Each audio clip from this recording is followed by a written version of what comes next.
pulling in for Bill O'Reilly. Thanks for watching us tonight. Let's get right to our top story. Has Donald Trump changed his position on deporting illegal immigrants in the U.S.? That seems to be the message his campaign has been sending the last few days. Both sides are scrambling to figure out exactly where Trump now stands on the critical issue and whether this will help or hurt his election bid. Joining us now on the phone with reaction from Wasilla, Alaska, former Alaska governor and the 2008 Republican vice presidential nominee, Sarah Palin, who supports Donald Trump. So, Governor Palin, thanks for joining us. What do you think of this new, I guess he's calling it, softening stand on deporting illegals? Your thoughts? Well, candidate Trump didn't garner a lot of enthusiastic support by being soft on anything, but by having a still spine and doing what he knows that the majority of Americans want, and that is to put a stop to illegal immigration. Donald Trump understands that enforcing the laws and building that wall are paramount to what the will of the people is. And thank God he's still preaching that, because if he were not, then there would be a huge erosion of support. Yeah, I would guess so. But let's talk a little bit about the, granted, the wall goes up, you keep illegals out, and I think every GOP or on all, the full spectrum of the right would agree with that. What about the amnesty part? What about the part of the 11 or 12 million who are still here, not sending them back, whether it's a path of citizenship, letting them stay, or just letting them stay? Your thoughts?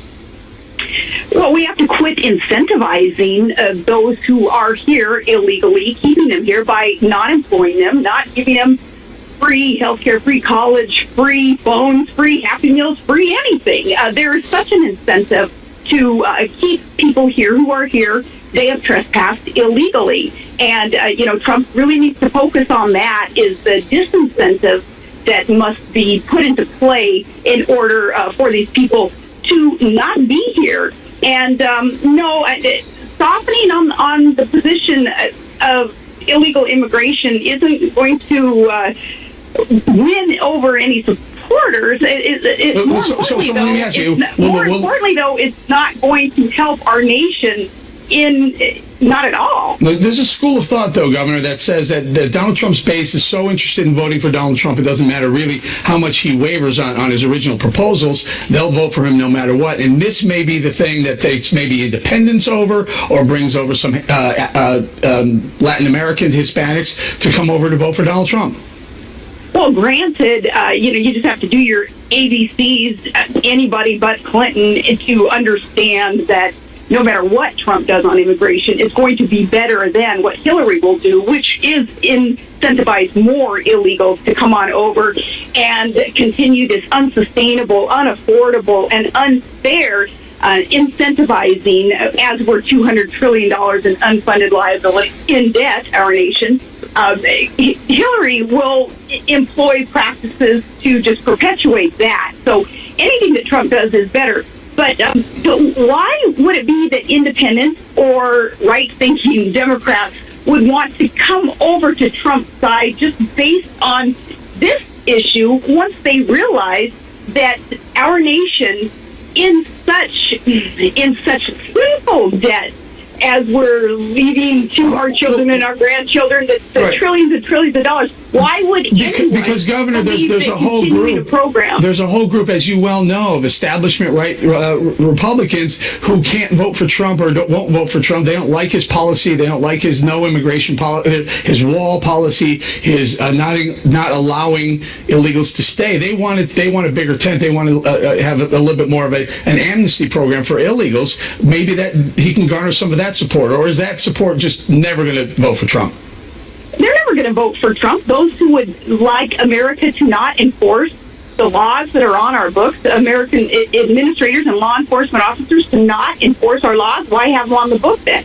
No, people who are of that mind, thinking that just because there is a law on the books that would prohibit illegals from coming on over and receiving all of their freebies, trespassing is the first thing that they do on our soil, that they should be rewarded. They're not going to vote for Trump anyway, as Trump says, no, we're not going to put up with that. Otherwise, we are not a sovereign and secure nation anymore if we don't have these secure borders. So, no, what Trump, I wish that he would focus on are those legal immigrants who agree with his sound policy, his proposed policy that would create disincentives for illegal Governor, would you prefer Donald Trump stay rigid on the deporting the 11 or 12 million if you're here illegally, let him come back in legally, but deporting him first? Would you prefer him stay on that stance? I would prefer politicians to not campaign one way and then govern another way. We want to know that they are candid and sincere in the policies that they are proposing as candidates, and then once they are in that administration, that they will stick to it. Again, Trump can be very, very strong on policies that would create disincentives for trespassers into our nation. And if he's strong on that shores up support that he's enjoyed thus far, and that he will be gaining as more and more of Hillary's corruption Excellent. Governor, thank you so much for joining us tonight. Straight ahead, Donald Trump calling Hillary Clinton a bigot, and Hillary is hitting back with the new personal attacks. Will they work in their favor? Karl Rove joins us in a minute. In the Impact segment tonight, a brawl over bigotry between Donald Trump and Hillary Clinton. Trump is bringing his criticism of Hillary Clinton to new heights after saying this during a rally in Mississippi last night. Hillary Clinton is a bigot who sees people of color only as votes, not as human beings worthy of a better future. She's going to do nothing for African Americans. She's going to do nothing for the Hispanics. She's only going to take care of herself, her husband, her consultants, her donors. These are the people she cares about. She doesn't care what her policies have done to your communities. Earlier today in Reno, Nevada, Hillary Clinton shot back, accusing the Trump campaign with seeking the support of racists and far-right zealots. From the start, Donald Trump has built his campaign on prejudice and paranoia. He is taking hate groups mainstream and helping a radical fringe take over the Republican Party. His disregard for the values that make our country great is profoundly dangerous. Joining us now with reaction from Austin, Texas, former senior advisor to President George W. Bush, Mr. Karl Rove. Karl, wow, gloves are off. Bare knuckle fighting going on. Yeah. And neither one of us helping themselves, in my opinion, by taking this tone. Trump should not have called her a bigot. It's fine to say she's going to be focused on rewarding her donors and her consultants and her lackeys and so forth, and her policies with policies that are not going to advance the cause of African Americans or Latinos or working class Americans. But it's another thing to call her a bigot. In politics, you always want to have people come to their own conclusion. If that's the conclusion that he wanted them to come to, then describe the specifics and let the people come to their own conclusion. You know, he's got this new line of attack on her, actually trying to bring people to himself, African American vote to himself. He says, "What the hell do you have to lose?" And then he talks about all the cities that have had Democrat rule and have such bad things going on for African Americans. You think of Chicago, you think of Philadelphia, you think of Newark, you think of St. Louis, Baltimore, on and on. Democrat rules, and things aren't going well for blacks. So he went and tried and paint the picture, draw a line between Donald Trump and Hillary Clinton with the bigot line. But look, it's better. That's the opening part of the argument. Look at what's happened to you for the last 60 or 70 years. But the second part of it is not to call her a bigot, but to say, here's what I will do to make your life better. And it is in that second part that he advantages himself. He doesn't advantage himself by calling her a bigot.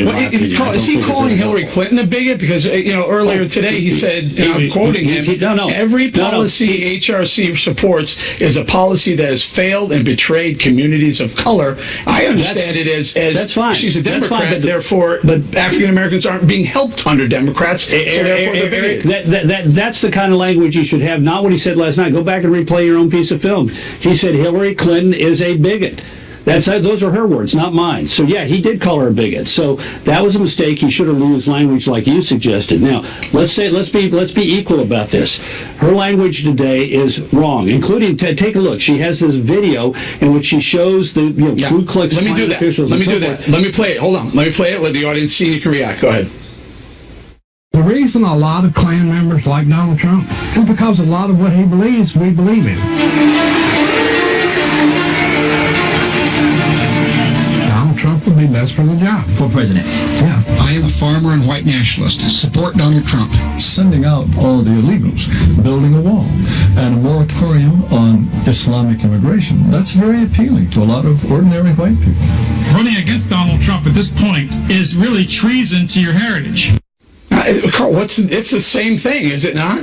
Yeah. Oh, absolutely. In fact, you left out the closing line of that. It is, if Donald Trump gets elected, quote, they could be running the country. That is just laughable. Hillary Clinton is just gone beyond the edge here on this. This is lunacy. No candidate should be held responsible for the random comments of anonymous supporters whom they've never met and never done anything. Now, Trump has two vulnerabilities on this. One vulnerability is that he has put in charge of his campaign as a CEO, Steve Bannon, whose website, Breitbart.com, has become an acknowledged voice for the alt-right. That was a problem. He's going to have to deal with that. The other problem was that early in the campaign, David Duke came out and said something favorable towards Trump, and it took Trump a couple of days to clean it up, and that created an opening for this. But I would remind you this. Cher introduced Hillary Clinton at a fundraiser this week, and I think it was Martha's Vineyard, and called him twice a Hitler, said he was a child murderer. Yeah, that's been going on a lot. Let me finish. Let me finish. Said he was insane, called him a racist, said he reminded her of despots like Stalin. I mean, she's comparing him to the murder of 6 million Jews. And what does Hillary say when she took the stage? Quote, "I can't tell you how excited I am to have Cher here." You know so what, if it was a mistake for Donald Trump not to disavow David Duke immediately, it's a mistake for Hillary Clinton not to disavow Cher immediately when she was in the same room on the same rhetoric platform. is stepped up. Carl, I'm going to say thank you very much. Next on the rundown, reaction from the other side of the aisle over the new offensive between the Trump and Clinton campaigns. In the Factor follow-up segment tonight, Donald Trump and Hillary Clinton's war of words over bigotry. Joining us now from Chicago with reaction from the left, Austin Goolsbee, the former chairman of the Council of Economic Advisors under President Obama. So, Austin, man, ratcheted up rhetoric. Your thoughts? Is this, Karl Rove says, is a bad place to be going? Your thoughts? Yeah, look, I don't like it when the campaign goes in this direction. I mean, it's clear that the characterization by Trump's campaign manager that he doesn't insult anyone else, and it kind of reminds me of the old, the first guy to accuse everyone of being a cheater is the guy who's the cheater. Yeah, but Austin, earlier today, this was after the original bigot comment, earlier today he said, I'm quoting his words, every policy that Hillary Clinton supports is a policy that has failed and betrayed communities of color. Is he saying she's a bigot, or is he saying that he's saying the Democrat policies are bigoted? Well, when his quote was, Hillary Clinton is a bigot, I think he's saying Hillary Clinton is a bigot. That's what he said. If all he wanted to talk about was, let's discuss welfare reform, let's discuss the earned income tax credit, and what are urban policies, great. I would have welcomed such a policy. Are they bigoted urban policies? How about all these cities I read love? Chicago, Detroit, Baltimore, St. Louis, Oakland, Newark, Philadelphia. They're all Democrat run, and they're all hurting the African American community. They are, in many of those cities, they have low incomes and they've struggled. And when they struggled absolutely the most was in the horrible recession of 2008 and 2009. So we can have that discussion if you want. No, they're still struggling, Austin. You're a very smart man. You're an economist. You know they're not getting better in the last 10 years, and 8 of them being under Obama. In the last 5 years, they've gotten substantially better. Yes, in what way? We have poverty peaking higher than it was 50 years ago. Incomes are up. The poverty rate has fallen. Unemployment is coming down for non-African Americans. No, in the last 5 years, you've seen improvement, and we've grown at a modest rate, but you have seen improvement for the last 5 years, for sure. Austin, I'm gonna push back on that. I think young African Americans are out of work at the highest rate they've been in maybe decades, and this is under 8 years of President Obama. All right, well, whatever. No. I will tell you that certainly incomes aren't up. They're not up. Their wages aren't up. Look, unemployment isn't better. Eric, the thing is this. Donald Trump is trying to do this because he's trying to get attention. He's trying to take the focus off of his put the rainbow wig on and put on the Groucho Marx glasses and pretend like the guy who talked about Muslims, who talked about immigration, who talked about women, who talked about Hispanics, minorities. That other guy from the primaries, we don't know what happened to that guy. This is a new Trump. All right, I don't think it's going to work. Dr. Goolsby, I got to leave it right there. I'm going to say thank you very much. Coming up, new developments in the Clinton Foundation controversy. The head of Judicial Watch enters the no-spin zone to give us the latest. In the Unresolved Problems segment tonight, the Clinton Foundation controversy with new pay-to-play allegations swirling. The Clintons are on the defensive, with Bill Clinton now outlining major changes to the foundation if Hillary is elected. I made it clear that if she becomes president, we'll have to do more than we did when she was Secretary of State. We're going to transition all these responsibilities that would require foreign or corporate donations, which I won't accept, and I won't raise money for the foundation if she wins. And I'm happy to do the transition as quickly as we can. We've already found partners who want to take over some of this stuff. But we have to do it in a way that no one loses their job, no one loses their income, and no one loses their life. That's all I'm concerned about. Meanwhile, there are more questions about a possible FBI investigation into the Clinton Foundation. I asked Clinton Cash author Peter Schweitzer about it on The Factor last night. Do you think the FBI is investigating currently, and do you think there should be a special prosecutor? Well, I don't know the exact status of what the FBI is doing now. I will say that earlier this year, at their request, I sat down with two people from the Bureau to talk about some things related to the Clinton Foundation, specifically things that were in Clinton Cash. And there's no question in my mind, based on that conversation, that they had an advanced knowledge of the Clinton Foundation and some of these issues. Joining us with reaction now from Washington, Tom Fitton, the president of Judicial Watch and author of the upcoming book, Clean House, Exposing Our Government's Secrets and Lies. And from Miami, Julian Epstein, a Democratic strategist. Now, Julian, you heard former President Clinton saying, if Hillary wins, we're going to make some major changes to the foundation. Why not now? Because she's not in a position of official capacity right now. If she becomes an elected official, namely President of the United States, then you have a potential for a conflict of interest. But it's not a conflict now, Julian? You don't think any of the stuff that she's not a public official right now? Well, she was. She's not a public official. From 2009 to 2013, she was a public official and doing business with both the Clinton Foundation and to the state.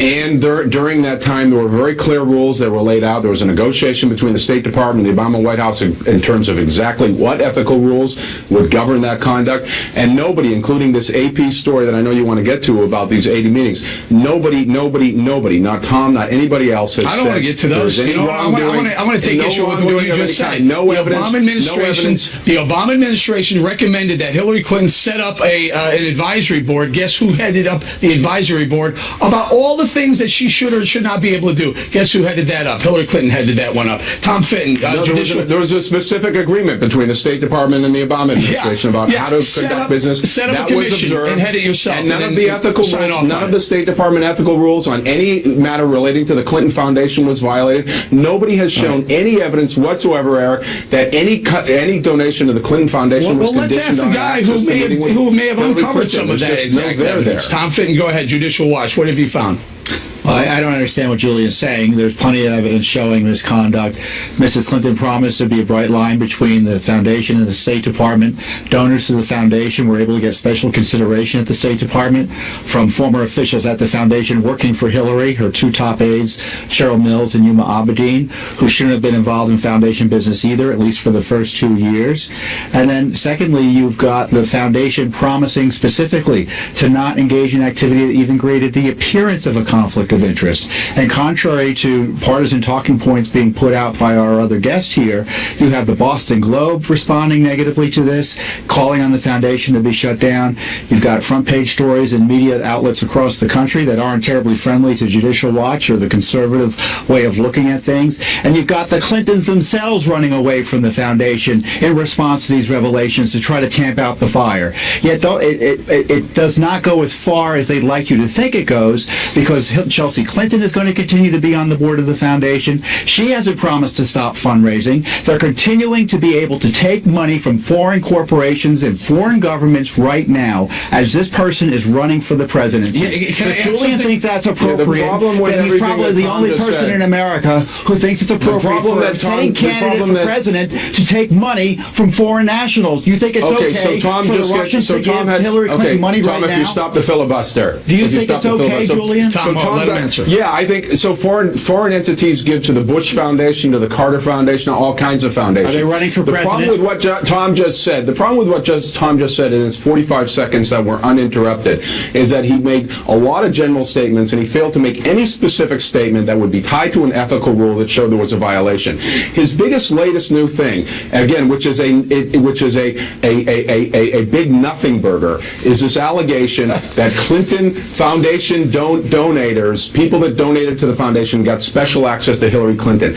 There is no evidence whatsoever that the giving of the donation was tied to a meeting. There's nothing that should be unexpected about people that are interested in the Clinton Foundation also being interested in important matters affecting international affairs that may have legitimate interest before the Department of State. And these donors represented 5% of the total meetings, at least according to the AP report, 5% of the total universe of meetings that the secretary had while she was Secretary of State. Again, when you add in all the official business, when you take out the official business, Julian, it's over 50% of the non-State Department business. 50% of the people who met with Hillary Clinton ended up becoming donors. Tom, let me ask you this. And I think that number's wrong. That number's wrong. That number's got to be wrong. Well, it's the AP. Then have probably the least partisan news organization. Well, let me tell you why it's wrong. You're saying they're playing partisan politics in favor of the No, because what AP is saying, Eric, is that Secretary Clinton had 154 meetings during a period of 4 years from 2009 to 2012 with non-governmental officials. That's insane. She probably had that many meetings in a month if you include the journalists she met with, civil society officials she met with. Julian, hold on. Julian, now you're filibustering. Let me give Tom the last word here. Now, Tom, you have some Judicial Watch. You have some news that may be coming out soon. Well, we may be getting emails as soon as September 13th on Benghazi, and the new emails that Mrs. Clinton unsuccessfully evidently tried to delete but were recovered by the FBI. So there may be new emails coming out about Benghazi and Miss Abedin's special government employee status, where she worked for the State Department and the Clinton Foundation at the same time, which I guess our other guest has no problem with her doing that. And those new emails may be coming out as soon as September 13th. Right. Another group at September 30th. So new Benghazi emails and conflict of interest emails next month. All right, we're going to leave right there. Julian, I got to go, my man. I got to go. Running up against hard break. I need to leave it right here. A quick footnote. If you'd like to hear more about the Clinton email issues, Mr. Finn is featured on the Contributing Factor podcast, which you can find on BillO'Reilly.com and iTunes. But up next, what do voters hate most about what Hillary Clinton and Donald Trump are saying in public? Frank Luntz joins us to reveal his exclusive findings right after this.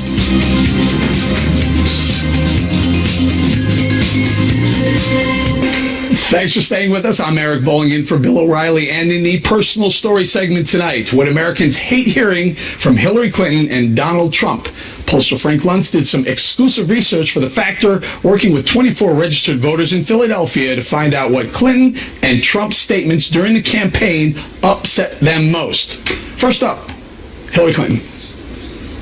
You know, in 76, Jimmy Carter famously said, "I will not lie to you." Mm-hmm. Well, I have to tell you, I have tried in every way I know how, literally from my years as a young lawyer all the way through my time as Secretary of State, to level with the American people. When you talk about leveling with the American people, have you always told the truth? I've always tried to. Always. Always.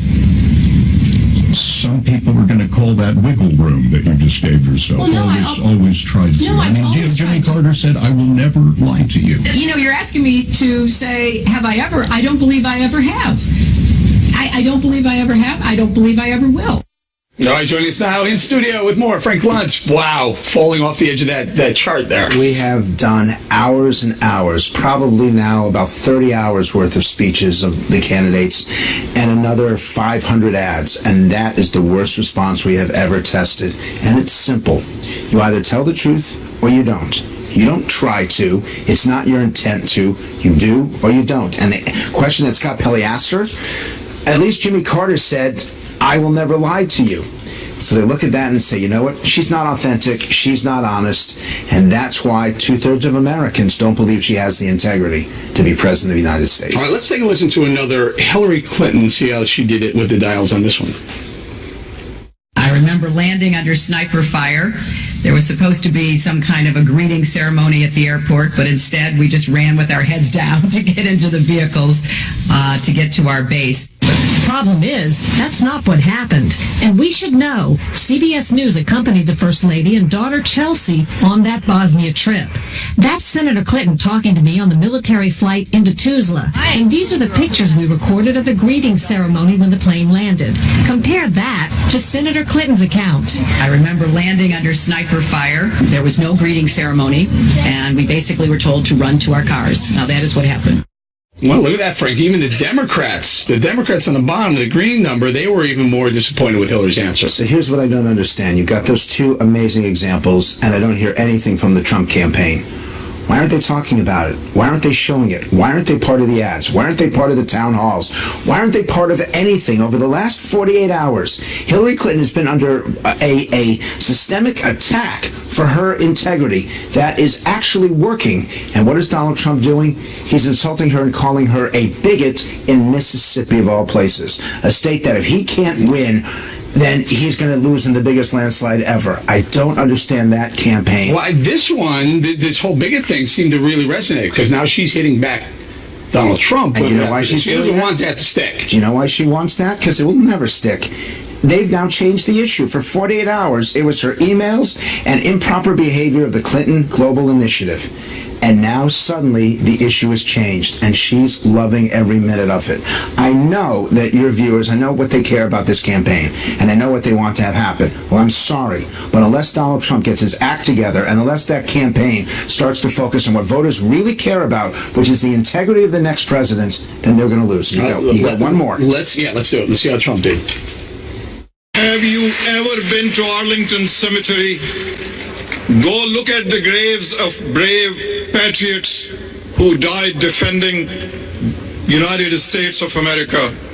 You will see all faiths, genders, and ethnicities. You have sacrificed nothing and no one. How would you answer that, Father? What sacrifice have you made for your country? I think I made a lot of sacrifices. I worked very, very hard. I've created thousands and thousands of jobs, tens of thousands of jobs. I think those are sacrifices? Oh, sure. I think they're sacrifices. I think when I can employ thousands and thousands of people, take care of their education, take care of so many things, even in military, I was very responsible, along with a group of people, for getting the Vietnam Memorial built in downtown Manhattan, which to this day people thank me for. Well, no surprise that the Dems fell off the bottom of the map, too. The Dems. So I learned something from my mom when my father passed away. And she said, as much pain as you feel right now losing your dad, there's nothing worse than a parent having to bury their child. And I don't know what he doesn't understand about that. I'm sorry, but creating jobs in New York City from the Trump Tower is not the same sacrifice, regardless of that couple's religion, regardless of whatever they've said. When you lose your son as an American hero, then you're missing something. And this is what I don't understand. Once again, it is as though he and the campaign are tone deaf. On this very show, we showed that clip of the Khan family speaking. It was the top clip of the Democratic convention. and yet he still goes after them. Well, no. I mean, I think he realized after he did that he should have, because he had a great convention. Remember that he had just come off of a great convention where he actually took the lead. Then my recommendation. And then this happened, and he watches this the ball. He watches this show. My recommendation to you, Mr. Trump, is that at the opening of the debate on September 26th, you explicitly apologize to the Khan family and to John McCain, and then you turn to her and say, Madam Secretary, do you apologize to the parents of the young men who were killed in Benghazi because you didn't react?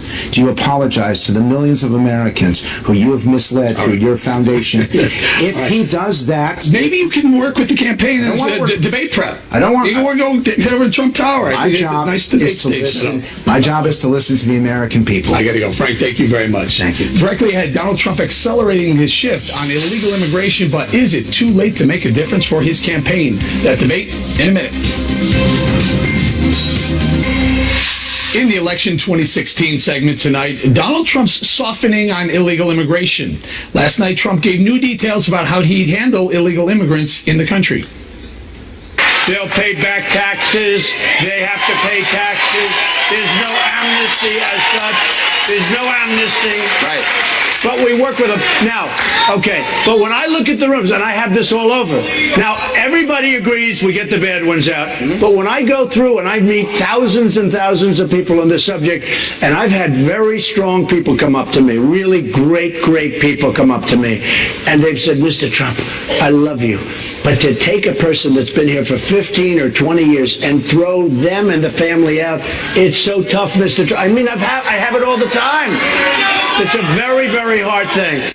Trump is appearing to back away from his previous calls to deport all illegal immigrants from the country, but will this have a positive impact with his voters? Joining us now with reaction from Washington, Chris Wilson, former advisor to the Cruz presidential campaign, along with Jack Kingston, a senior advisor to the Trump campaign. Let's start with you, Chris. Your thoughts on this? Now, I heard Donald Trump right there in that soundbite say this isn't about amnesty, but in this sense, is amnesty only about citizenship?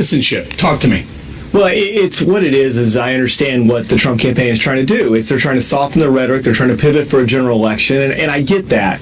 But the challenge that I think exists here is the promises that Donald Trump made during the primary and what that is now becoming for the general election. And this is what's wrong with politics, and frankly, it's why Donald Trump is the nominee. It's because the Republican primary electorate was so tired of electing people who promised something when they ran for office and then pivoted into a softer position in the general election, or even worse, did nothing at all once they got elected. And Trump campaigned against that. He took strong stands against it. He did a great job of tapping into a very angry Republican primary electorate, but now he is doing exactly what the people who elected him were angry about, which is changing that position. Whether you agree it's the right position or the wrong position, I think politically it's probably a smart thing for him to do. Well, so why isn't that good enough then? I mean, if politically the right decision, you'd want to go with the politically correct decision, wouldn't you? Well, no, not necessarily. I think sometimes you make a promise to voters, and there's value in living up to that. And that's what Senator Cruz said toward the end, is that Donald Trump was fooling the voters. He was trying to take the brand and slap his brand on the political process the same way he did in water and steaks and wine and everything else. And it falls apart. And that's what happened here, is the promises he made to the Republican primary electorate. So, Jack, is Chris right in saying that he came out with a platform early in the campaign, and he has to stick with it all the way through the general election? Well, I think he is sticking with it. I think he's been consistent on a couple of very, very important points. Number one, enforcing existing laws, which, by the way, is going to dry up the job magnets, because that also means the employers have to quit hiring illegals. Number two, he's been very consistent about a wall, maybe not bricks and mortars, but a wall that will keep people from coming into the border illegally. And number three, no amnesty, which is perhaps the biggest issue with the Republican base. Hillary Clinton is a pro-amnesty person. And then another part of this is protecting American jobs, because he has said repeatedly that illegals undercut the wage Everyone scale. says that, though. That's pretty consistent along the GOP. The line is that illegals take jobs away from Americans. But talk to me, Jack. You just said something, kind of two things. You said provocatively that not necessarily bricks and mortar wall. I'm under the, I do this for a living here, and I thought it was a bricks and mortar wall, number one. And number two, when you say no amnesty and you let illegals stay, isn't that a form of amnesty? Well, let me address the wall first. As you know, the wall has been voted on many times for many years by members of the House. It's been killed in the Senate, but I think in some areas it is totally sufficient to have a cyber wall. But he has been pretty consistent about a wall. So I don't think he's backing off of that whatsoever. Number two, on amnesty, he's saying no amnesty. So, but he's also saying let's do this in a humane and orderly way. So he wants to get the bad actors out and start with them, and then move down the line. And I think without the jobs here, because you're enforcing existing laws, you're going to have less motivation for people to want to come here or to stay here because the laws say you can't be here. Chris, I'm going to take a little issue with you here because look, you guys on the left, or not on the left, but also the no Trump people have said, look, he can't. He's doing it wrong. This is too hardcore for the GOP. The GOP needs to encompass more diversity. And now he says, I'm at least thinking about softening my stance. And now you don't like it this way either. Well, first of all, let me be clear. I'm not never Trump. I would love to be able to vote for Donald Trump. What I can't vote for is someone who takes a position on an issue and what is it, Chris? That. You just said, I'd like to vote for Trump. So what's the issue with Trump that you can't vote for him? It was immigration. What's left? Because I don't think he's a conservative. I think he did exactly what he was accused of doing in the primary when he did the secret meeting with the New York Times that was taped, and that it was leaked that he made the comment that this is all an act. In the general election, if I get elected president, I will never actually do this. I won't build a wall. I won't enforce these immigration laws. This is all just something I'm saying because I have to win a primary. And to me, that is what is wrong with politics. It's what if that is how Donald Trump won the nomination under false pretenses, no, he shouldn't be elected president. All right, we're going to have to leave it right there, gentlemen. Thank you very much. When we come right back, can Donald Trump successfully expand his outreach to minorities and women? Dana Perino has some very provocative thoughts on that upcoming. In the Back of the Book segment tonight, Trump and his campaign are making the hard sell to minority and women voters that he has something to offer them, with his campaign manager Kellyanne Conway making the case earlier today. I've known Donald Trump for a long time. I respect his business record. I respect the fact that even before he promoted me to this position, he's been promoting and advancing women in the Trump Corporation for decades. People of color, people from very different countries across the world, both genders, obviously, all walks of life. That's very compelling to me because I like to assess people by what they do, not by what they say. And I think that's particularly important in politics where everybody has a lot to say. Joining us now to analyze, Dana Perino, my fellow co-host of The Five. Dana, are they making the case? Are they making the case well enough? Well, they're going to try to make the case. I just think that, I'm all for trying to make the case. It's coming at a very late date in the campaign. And Donald Trump is underperforming with every demographic. So I'm for reaching out to Latinos and African Americans and women and whoever else he might want to try to reach out to. At this point in the campaign, I would imagine that Kellyanne Conway is looking at the map and saying, okay, how do we get to 270 electoral votes? And where can we find enough African Americans or Latinos in order to make a difference? Is it Latinos, is it women, or is it African American? One of these groups... He's underperforming with all of them. Right, so which is the one he should go after? Well, I think that in some ways, and people said this before, that perhaps what Kellyanne Conway is doing is trying to convince college-educated white women, which have usually voted GOP, but have gone against Donald Trump in the last several months, trying to convince them that he's not the cruel man that you think that he is, that he does have better policy ideas than Hillary Clinton. But then again, I think that it's a little bit like whistling past the graveyard. On Latinos in particular, there's just some raw numbers that they have to look at. In 2000, George W. Bush won 40% of the Hispanic vote, 44% in 2004. After that, it started backsliding for the GOP to the point that Romney needed 40%, 35 to 40% of the Hispanic vote in order to win. He got 27%. Donald Trump is polling at under 20, and demographers say that he probably needs at least 40 in order to try to win. And if you look at those key states, battleground states, where Colorado, Nevada, Ohio, North Carolina, there are a lot more Hispanic voters. And this kind of outreach cannot erase what has already been on tape and in tweets. What about that? And it's been talked about lately. It's bubbling up a little bit more. That factor. That I don't even know what they call it. It's a Trump factor, where people, when they're polled, won't say they would be willing to vote for Trump, but they'll hang up the phone and go and secretly vote for Trump. There might be some of that there. I think the Quinnipiac poll that came out just today has Hillary Clinton at the magical number of 50. Now, the things that could change in the next few weeks are the debates in particular, and also the ads. And I think Donald Trump has to be worried about that a little bit. I mean, Hillary Clinton decided to go after him today, trying to tie him to a racist alt-right movement. He tried to push back in a pre-buttal, which I think was somewhat effective, but she hasn't even begun to run ads. Why did she do that? I think that the idea, some people have suggested that Hillary Clinton did that because they are worried that Trump is making inroads with the minority voters. Right. I don't believe that for 1 second. I think she wants to bury the Republican Party, and she is using this fringe, racist, and bigoted alt-right movement to try to do that, to try to paint anybody who calls themselves a Republican as part of that group, and that he opened the door to them. I don't know if that is true. I don't think it's fair, and I have fought against anybody suggesting that the Republicans are racist my entire career. But I think what she tried to do is press her advantage. The softening on his deportation stance, that doesn't solve some of the issues he has with that, how about this, with women. It might. I mean, I think that's actually what Kellyanne Conway is going for, because a lot of married white women in particular, and college-educated women, had gone for Republicans in the past. At this time around, he's polling so badly with them. The thing is that women and other voters say, I don't trust either one of them. Actually, they trust him a lot more than they trust her. Quinnipiac poll, she's at a minus 66%. Okay, that is, I don't know how she comes back from that. But if you look at the other measurements, is she competent, does she have the temperament, the judgment, she's beating him there. So can he turn that around? And giving a rally in Mississippi with a white audience talking about African American issues in Jackson, Mississippi, it doesn't make sense. That was the issue they all had with Donald Trump, right? Give your speech to African Americans and minorities in the person. And Ben Carson says he's going to do that, so that might be able to get him at least some good press. I will leave it right there, Dan. Thank you so much. That's it for us tonight. Thanks for watching. I'm Eric Bolling in for Bill O'Reilly, and please remember the spin stops right here because we're looking out for you.